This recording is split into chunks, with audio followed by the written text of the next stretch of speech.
나사렛에서 나온 선지자 예수라 하니라. 아멘. 아멘. 종려주일을 영어로 Palm Sunday라고 이렇게 말합니다. 예수님께서 십자가에서 받으실 고난을 앞두고 예루살렘 성에 입성하실 때 많은 군중의 무리들이 종려나무 가지를 흔들며 호산나 호산나 우리를 구원해 주옵소서라고 외치는 예루살렘 시민들의 환영을 받으며 왕으로 메시아로 예수님께서 예루살렘 성에 입성하신 날을 기념하는 날입니다. 교회력으로 이 종려주일을 시작으로 이제 이번 한 주간 고난 주간을 우리가 보내게 됩니다. 오늘 읽은 마태복음 21장 1절로 11절의 본문은 종려주일 예수님이 예루살렘 입성 사건을 기록하면서 이날 예수님을 태우고 예루살렘 성에 입성했던 나귀 한 마리와 또 하나의 나귀 새끼에 대한 이야기를 언급하고 있는 것을 우리가 주목해 볼 필요가 있습니다. 여러분, 과거의 전쟁에서 승리한 장군이나 대국의 황제가 방문하게 되면 잘생긴 군마를 타고 예루살렘 성에 입성하는 것이 관례였습니다. 그런데 메시아이신 예수님은 나귀를 타시고 그것도 나귀 새끼를 타시고 예루살렘 성에 입성하신 모습이야말로 많은 사람들에게 아주 흥미로운 그런 구경거리가 아닐 수 없었습니다. 여러분, 이분은 정녕 지금까지 그들이 경험했던 지도자와 전혀 다른 그런 리더의 모습이었습니다. 이때 예수님의 예루살렘 성에 입성을 도왔던 나귀와 나귀 새끼의 입장에서 보면 아마 이 미물인 나귀의 인생의 가장 최고의 날이 아니었을까 생각해 봅니다. 메시아를 태우고 수많은 군중의 환호성, 박수갈채를 받으며 예루살렘 성을 입성할 때 비록 미물인 나귀였을지라도 여러분, 얼마나 신바람이 났을까요? 어쩌면 태어나서 처음 누리는 환호의 감격, 환호와 감격. 이날 나귀가 어떤 감정을 느낄 수 있었다면 이 나귀가 느낀 감격은 어쩌면 쓰임받음의 기쁨의 감격이었을 것입니다. 나 같은 말 못하는 미물인 존재도 이렇게 쓰임받을 수 있구나 하는 그런 기쁨을 가졌을 것입니다. 성경은 이날 예수님의 예루살렘 입성을 기록하며 나귀에 대해서 이렇게도 긴 기록을 하고 있는 것은 나귀를 통해서 당신의 제자들에게 쓰임받음의 기쁨을 가르치고자 하는 예수님의 분명한 의도가 담겨져 있음을 알 수 있습니다. 여러분, 그렇습니다. 우리가 한 인간으로 태어나서 우리가 모두는 무언가에 쓰임받기를 열망하며 삽니다. 아니, 우리가 쓰임받는 인생을 살다 가야 합니다. 그래서 우리는 다 쓰임받는 인생을 살기를 갈망하는 것입니다. 탈무드에 나오는 명언 가운데도 무디어 못 쓰는 칼보다는 차라리 닳아 없어지는 것이 낫다라고 하는 말처럼 오늘 우리 모두가 쓰임받는 복된 삶을 산다는 것, 참으로 이것이야말로 행복한 인생이 아닐 수가 없습니다. 오늘 바라기는 오늘 저와 여러분 모두가 이 땅에 살아가는 동안, 살아있는 동안 우리가 쓰임받는 존재들이 될 수 있길 주님의 이름으로 축원합니다. 주님 앞에 우리가 온전히 쓰임받는 존재가 되어서 하나님의 영광을 드러내는 복된 도구들이 될 수 있기를 바랍니다. 여러분, 오늘 말씀을 통해서 오늘 저는 저와 여러분이 오늘 쓰임받는 삶을 살게 되기를 바라고, 또 그런 삶을 살려면 우리가 어떻게 해야 할까? 쓰임받는 기쁨, 쓰임받는 인생을 살려면 오늘 우리가 어떻게 해야 할까? 오늘 말 몇 가지 생각해 보면서 함께 은혜를 나누려고 합니다. 여러분, 첫째는 우리가 하나님의 계획을 믿어야 합니다. 우리가 쓰임받음의 기쁨을 얻으려면 우리가 하나님의 계획을 믿어야 합니다. 하나님의 계획을 믿어야 합니다. 이날 쓰임받은 나귀 새끼는 이렇게 쓰임받도록 계획되어 있었다고 하는 겁니다. BC 480년에 470년에 기록됐던 이 스가랴서 9장 9절 구약성경 말씀을 보시면 시온의 딸들아 크게 기뻐할지어다. 예루살렘에 따라 즐거이 부를지어다. 보라, 내 왕이 내게 임하나니 그는 공의로우시며 구원을 베푸시며 겸손하여 나귀를 타시나니 나귀의 작은 것 곧 나귀 새끼니라. 그렇게 기록되어 있습니다. 마태복음을 기록한 마태는 이 종려주일 사건이 바로 구약 성경의 예언의 성취였음을 그는 기록하고 있는 것입니다. 여러분, 이 사실이 오늘 우리에게 시사하는 바가 무엇입니까? 하나님의 시간, 즉 카이로스가 의미 있는 시간이라고 한다면 크로노스는 흘러가는 시간을 말합니다. 카이로스도 크로노스도 아닌 플레루의 완성의 시간, 즉 하나님의 때가 충분히 찬 이 플레루의 시간 안에서 나귀 새끼 한 마리도 쓰임받을 계획이 있었다고 하는 것입니다. 여러분, 그렇다면 오늘 여러분과 제가 이 세상에 태어날 때부터 쓰임받을 계획 없이 그냥 이 세상에 덩그러니 던져진 존재가 아니라는 사실을 아셔야 합니다. 오늘 저와 여러분 모두는 이 땅에 태어난 분명한 목적이 있고 이 땅에 태어나서 우리가 분명히 쓰임받아야 할 존재로 살아갈 수밖에 없는 존재임을 오늘 우리는 기억할 수 있기를 바랍니다. 오늘 거저 왔다 거저 가는 인생이 아닙니다. 인생은 나그네, 어디서 왔다 어디로 가는지 알 수 없다는 유행가의 가사의 고백도 있지만 오늘 우리는 무언가에 쓰임받다가 우리는 가야 하는 인생임을 오늘 여러분 기억하시기를 바랍니다. 그런데 불행한 사실은 이 세상에 사는 수많은 사람들이 자기 인생에 어떤 목적도 없이 그저 우연히 이 세상에 태어났다고 믿고 의미 없이 인생을 살다가 가는 사람들이 여러분 부지기수입니다. 그런데 성경은 창조자 하나님께서 우리 한 사람 한 사람에 대한 놀라운 목적과 계획을 갖고 우리를 지으셨고 우리를 이 땅에 태어나게 하셨다고 성경은 분명하게 말씀해주고 있습니다. 여러분, 에레미야 10장 12절 말씀을 보시기 바랍니다. 여호와께서 그의 권능으로 땅을 지으셨고 그의 지혜로 세계를 세우셨고 그의 명철로 하늘을 펴셨으며, 하나님이 권능으로 땅을 지으시고 세계를 세우시고 명철로 하늘을 펴셨다고 분명히 선언하고 있습니다. 이사야 44장 2절 말씀에도 보니까 너를 만들고 너를 모태에서부터 지어낸 너를 도와줄 여호와가 이같이 말하노라.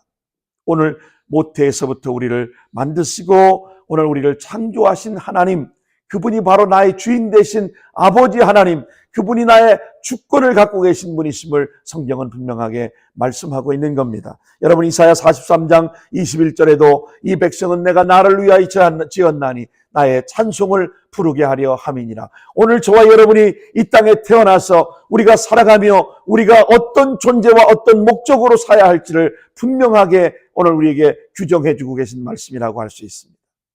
오늘 하나님을 찬양하는 존재로, 오늘 내가 나를 위하여 지었나니 나를 찬송하게 하려 함이라. 오늘 저와 여러분은 하나님을 찬송할 목적으로 이 땅에 태어난 존재임을 믿으시기 바랍니다. 오늘 우리는 마음껏 하나님을 찬송하고 마음껏 그분을 높여드리고 그러다가 주님이 부르심에 영원한 천국의 소망을 갖고 하나님 나라의 영원한 안식을 누릴 존재들이라고 하는 사실을 오늘 성경은 말씀하고 있는 겁니다. 여러분, 두 번째로 오늘 종료절에 우리에게 주시는 말씀 가운데 쓰임받음의 기쁨이 무엇입니까? 오늘 이런 하나님의 계획을 믿었다면 오늘 우리는 어떻게 해야 합니까? 예수 그리스도의 주권을 인정해야 합니다. 예수 그리스도의 주권을 인정해야 합니다. 여러분, 1절로 오늘 본문의 3절에 보시면 예수님께서 제자들을 맞은편 마을로 보내십니다. 그리고 거기에 메인 나귀와 나귀 새끼가 있을 터인데 그 나귀 새끼를 끌고 오너라 이렇게 말씀하십니다. 자, 여러분 3절 말씀을 보세요. 그러시면서 예수님께서 뭐라고 말씀하세요? 누가 무슨 권리로 이 나귀를 가져가느냐 묻거든 주가 쓰시겠다 하라 그렇게 대답하셨습니다. 주가 쓰시겠다 하라. 여러분, 만물의 주인 되신 주님이 그분이 쓰시겠다고 하라, 그 말 한마디만 하라는 거였습니다. 오늘 본문의 3절에도 만일 누가 무슨 말을 하거든 주가 쓰시겠다 하라 그리하면 어떻게 하리라? 즉시 보내리라. 할렐루야. 주권자이신 주님이 내 것을 좀 가져오너라, 내가 좀 써야 되겠다라고 명령할 때 여러분, 오늘 우리는 관리자에 불과한 사람들입니다. 관리자된 우리는 주님이 쓰시겠다고 찾으시면 여러분 즉시 보내드리면 되는 것입니다. 할렐루야. 오늘 우리는 즉시 보내드리면 되는 겁니다.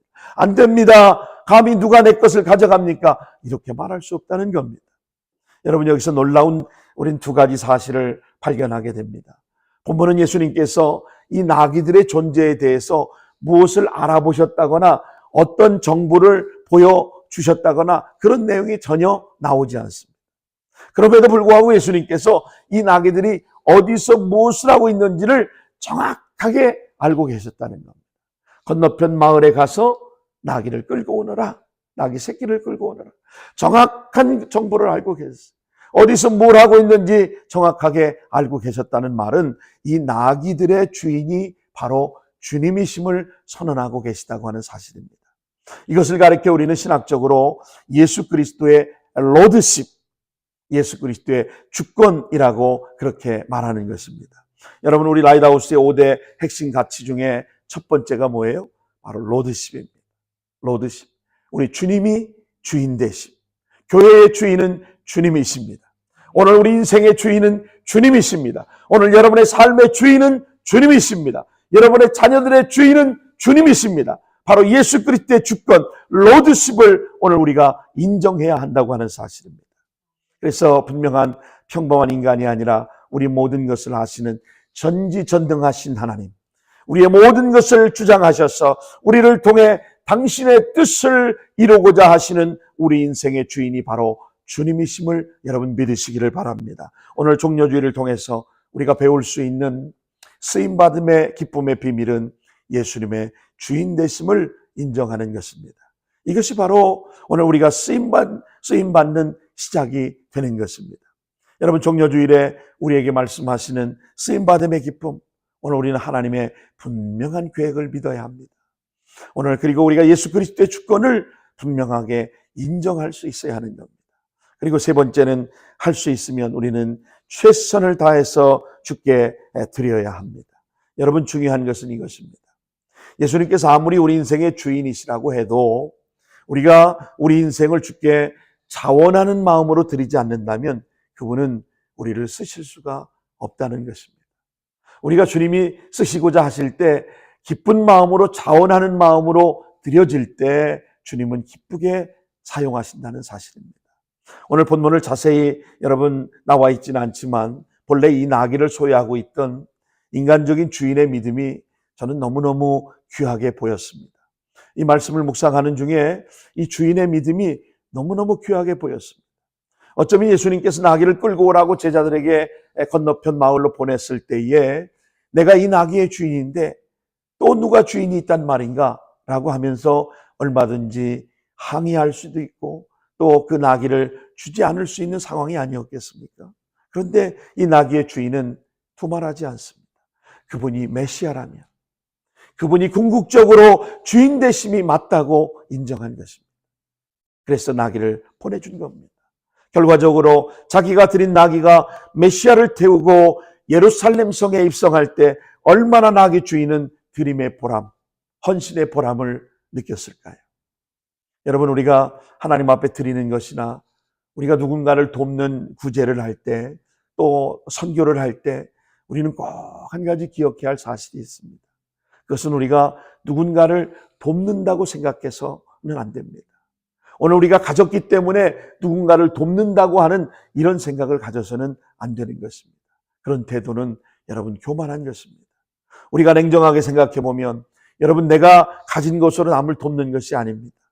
하나님께로 받은 것을 은혜로 나눌 뿐입니다. 할렐루야. 오늘 하나님이 내게 주신 것을 감사함으로 기쁨으로 은혜로 우리는 나누는 것입니다. 아니, 나눌 수 있는 기회를 주신 것에 오히려 감사할 수 있는 여러분 되시길 주님의 이름으로 축원합니다. 나눌 수 있다는 것이 얼마나 기쁨인지 몰라요. 주는 자가 더 복이 있다고 말씀하십니다. 받는 것보다 우리가 누군가에게 주고 나누고 섬길 때 오늘 우리 안에 더 기쁨이 충만한 것을 경험하지 않습니까? 여러분, 그러니 상대방이 감사를 표현하든 안 하든 그런 것에 신경 쓰지 말고 오늘 우리가 드릴 수 있다면, 섬길 수 있다면, 헌신할 수 있다면 드림의 보람, 헌신의 보람을 느끼는 오늘 저와 여러분 될 수 있기를 주님의 이름으로 축원합니다. 불행하게도 예수님의 주권을 인정하고 믿고 헌신하는 사람들은 이 교회 안에 적다는 것입니다. 그래서 많은 사람들이 하나님 앞에 쓰임받지 못하는 인생을 살아가는 이유가 될 것입니다. 여러분, 이사야 선지자는 이사야 1장 3절 말씀에 보니까 소는 그 임자를 알고 나귀는 주인의 구유를 알건만은 이스라엘은 알지 못하고 나의 백성은 깨닫지 못하는도다 탄식하면서 말씀했습니다. 그 소도 임자가 있고 나귀도 주인이 있고 그것들이 구유를 알건만은 이스라엘은 알지 못하고 나의 백성은 깨닫지 못하는, 이 땅에 수많은 사람들이 바로 이와 같은 모습으로 오늘 우리가 주님을 섬긴다고 살아가고 있는 것입니다. 저는 오늘 종려주의를 통해서 우리가 마지막으로 한 가지 더 생각해 볼 수 있는 것은 예수님께서 십자가를 앞에 두고 예루살렘 성을 입성하시면서 새끼 나귀의 쓰심에 있어서 여러분 하필이면 왜 아무도 타보지 않은 어린 나귀를 우리 주님이 쓰셨는가 하는 것입니다. 여러분, 성경은 묻지 않으면 대답하지 않습니다. 성경은 질문하지 않으면 우리에게 대답 주지 않습니다. 아무도 타보지 않은 나귀, 이 아무도 타보지 않은 어린 나귀를 왜 예수님이 그 나귀를 하필이면 쓰셨을까? 여러분, 분명한 것은 우리 주님은 깨끗한 것을 쓰시고자 원하셨습니다. 할렐루야. 우리 주님은 깨끗한 것을 쓰시기를 원하십니다. 여러분, 우리 가운데 이런 질문하는 분이 있을 수 있을 겁니다. 아니, 목사님, 그렇다면 이미 더럽혀진 것들은 쓰임받을 수 없는 겁니까? 아닙니다. 아닙니다. 여러분, 이미 더럽혀진 것이다 할지라도 오늘 우리가 회개하고 주님 앞에 엎드리면, 그리고 우리가 깨끗함을 입고 주님 앞에 다시 쓰임받는 존재가 될 줄로 믿으시기 바랍니다. 여러분, 디모데후서 2장 20절로 23절 보니까 큰 집에는 금과 은의 그릇이 있을 뿐 아니요 나무와 질그릇도 있어 귀히 쓰는 것도 있고 천이 쓰는 것도 있나니 그러므로 누구든지 이런 것에 자기를 깨끗하게 하면 귀히 쓰는 그릇이 되어 거룩하고 주인의 쓰심에 합당하며 모든 선한 일에 예비함이 되리라. 할렐루야. 여러분, 자기를 깨끗하게 하면 하나님 우리를 다시 쓰실 줄로 믿으시기 바랍니다. 오늘 우리가 회개하고 우리 자신을 깨끗하게 구별된 하나님의 사람이 되어진다면 오늘 우리 주님은 우리를 다시 한번 귀하게 사용해 주시는 하나님이심을 믿으시기 바랍니다. 여러분, 그것이 바로 예수님께서 십자가에 죽으시고 우리 죄를 대신 짊어지시고 거룩한 피를 흘려주신 분명한 이유와 목적이 아니겠습니까? 그래서 누구든지 그 피로 깨끗함을 얻은 자마다 용서받고 남은 인생 주께 드리기만 하면 나귀 새끼를 쓰신 우리 주님께서 오늘 저와 여러분의 인생을 쓰실 수 있음을 여러분 기억하시기 바랍니다. 이것이 바로 오늘 종려주일, 오늘 저와 여러분에게 주시는 우리 주님의 십자가의 메시지입니다. 바라기는 진심으로 우리 주님께 오늘 저와 여러분이 오늘 나귀와 나귀 새끼처럼 쓰임받는 기쁨, 드려짐으로 인하여 쓰임받는 기쁨, 예수 그리스도의 주권을 인정하고 하나님의 계획을 믿음으로 인하여 오늘 우리가 하나님께 최선을 다해 주께 드려질 때 주님이 깨끗한 그릇을 구별하여 사용하신다고 하는 사실을 분명히 믿으시고 오늘 이 종려주일 아침 이런 은혜와 이런 축복이 오늘 저와 여러분 가운데 충만하게 임하기를